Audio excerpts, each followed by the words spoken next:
we're going to be using titanium white, raw sienna, cadmium yellow pale, yellow ochre, chrome yellow, cadmium red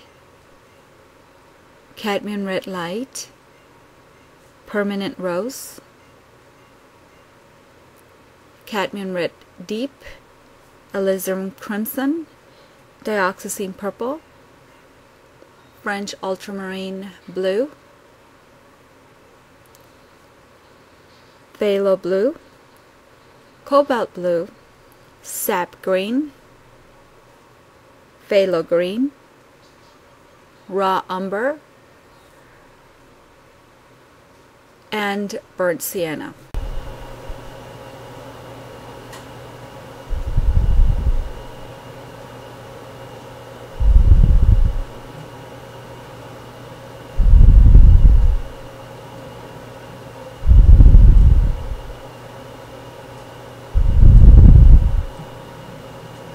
And I also see pink on him.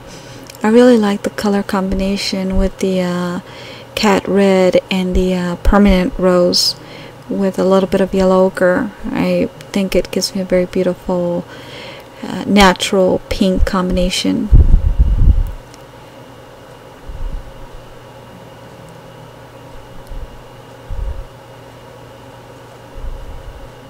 Adding that to his cheek, and again his forehead. What I've actually done is I videotaped myself and I'm going over and recording, that way you're able to hear me better.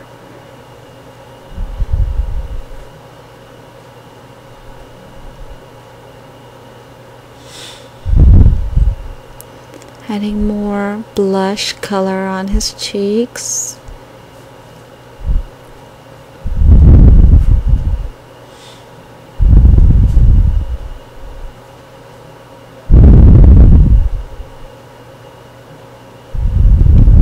And around the eyelid, where there's quite a bit of blood flow. That's dioxazine purple. And I'm adding it towards the corner of the eyelid where the eye meets the protruding section of the nose.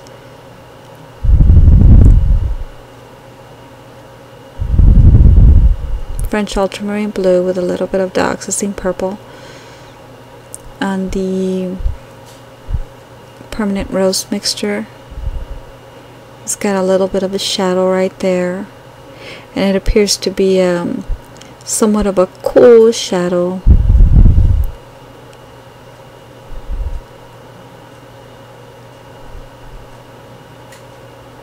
Again in his eye, the other section.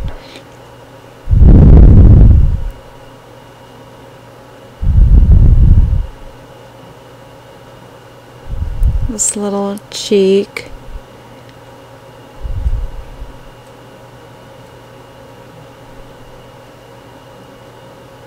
And around the ears.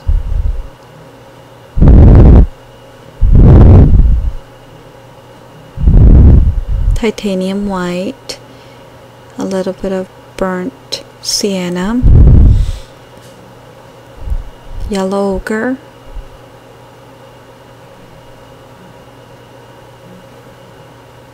And cadmium red.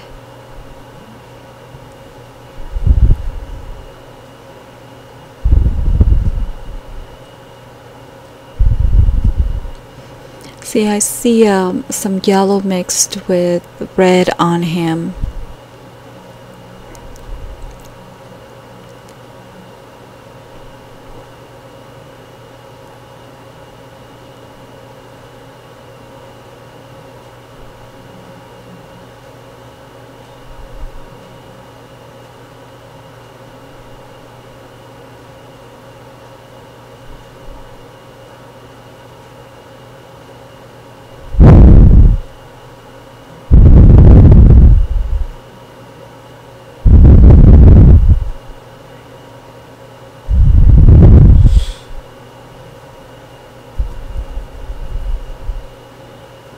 Titanium white, to that previous mixture I had with a little bit of yellow ochre.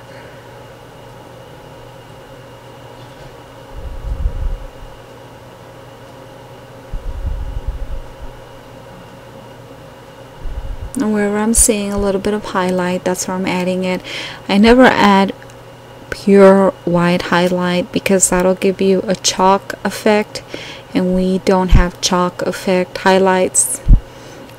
I'm trying to keep it as natural looking as possible.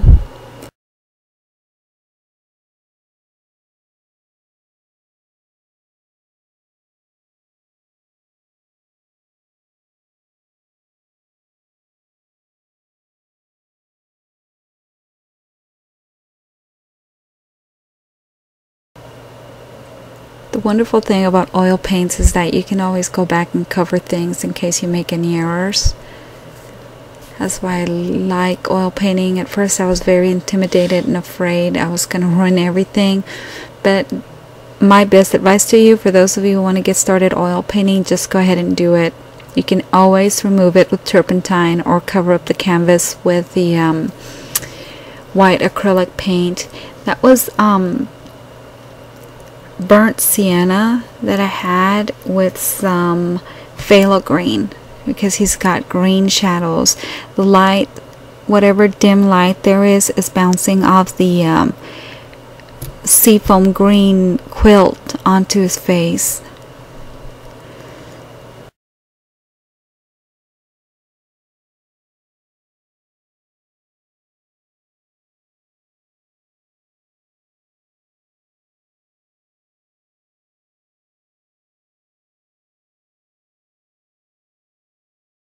And he's got some of that around his cheek and where his mouth and his cheek meet.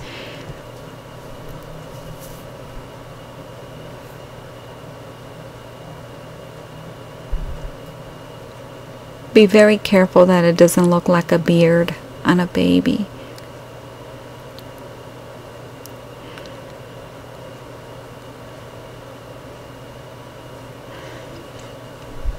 And if you see, sometimes mix two paint mixtures to get the color that I need.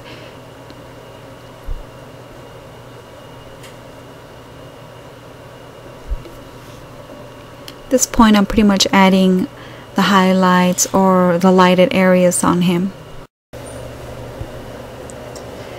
Now I'm going to start adding the warm tones, and by that I went ahead and combined some alizarin crimson and dioxazine purple along with some permanent rose. And these are the warm areas around the eyes and close to the nose.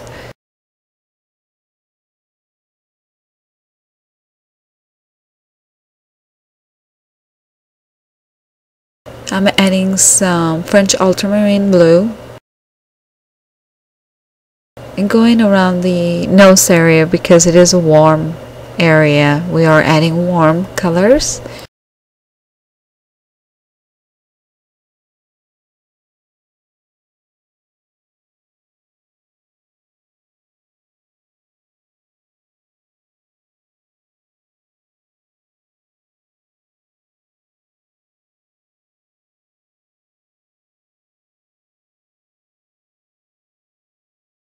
That was some previous mixture I had there before, so I'm just adding a little bit of the highlight on his nose.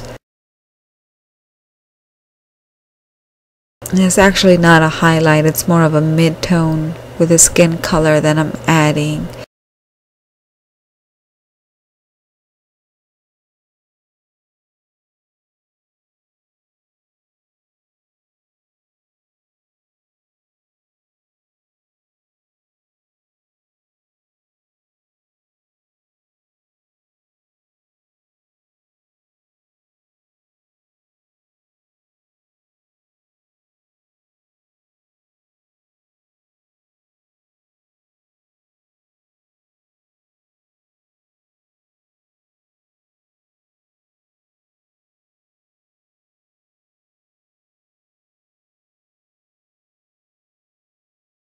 That's some permanent rose and cadmium red light, along with some cadmium red, titanium white,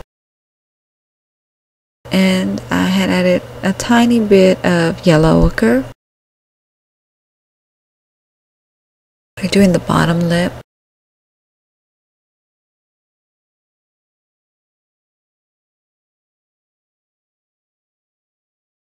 I remember I had mentioned earlier that the bottom lip is lighter than the top lip because of the direction of the top lip, how it faces down, it's always darker.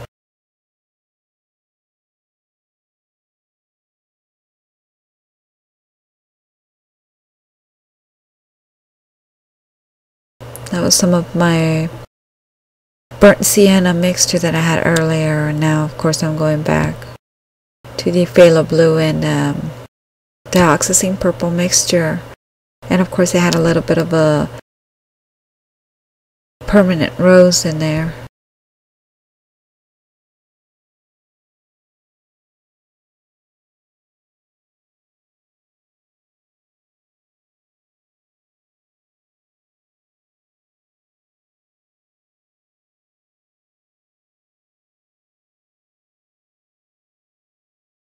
And I do see a little bit of those cool colors around his eye, the underside of the eye.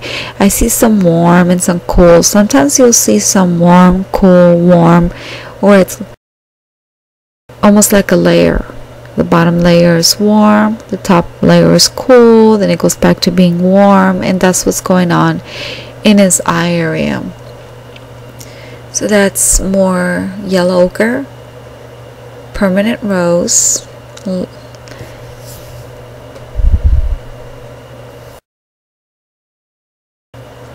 and some titanium white.